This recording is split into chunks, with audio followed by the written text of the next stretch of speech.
CBS News on the Hour, presented by Indeed.com.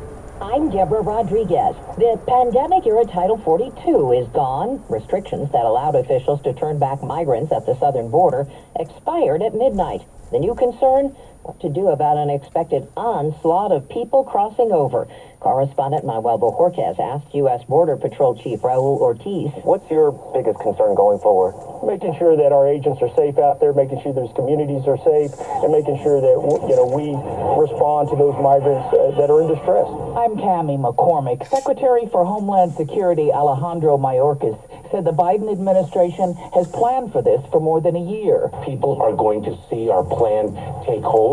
It will take time. It will succeed. But he insisted on CBS Mornings the problem is not new. Everyone agrees that our immigration system has been broken for more than 2 decades. After 10 days of protests, a young Marine veteran is expected to be charged with manslaughter today in the choking death of a homeless man named Jordan Neely on a New York City subway.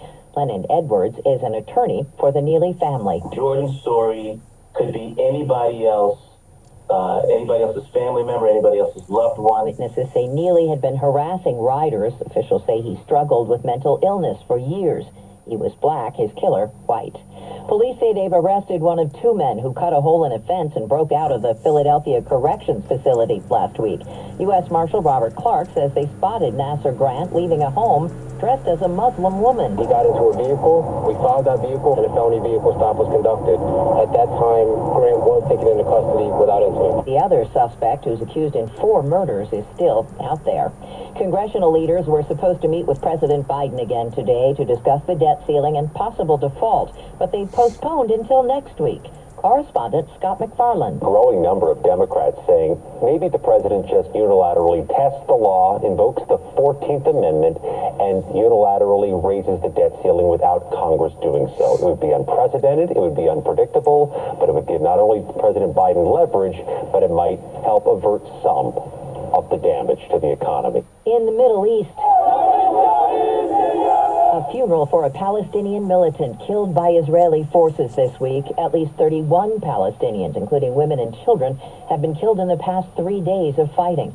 One person in Israel died when a rocket hit an apartment building in Tel Aviv.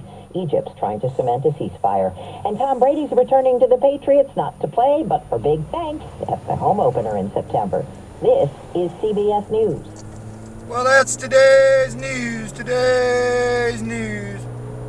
I didn't hear any good news, did you? I didn't think so. I guess it's all about perspective. The glass is half full. Well, as always, I want to thank you again for coming along with me on these Dash Cam News adventures. You know the drill.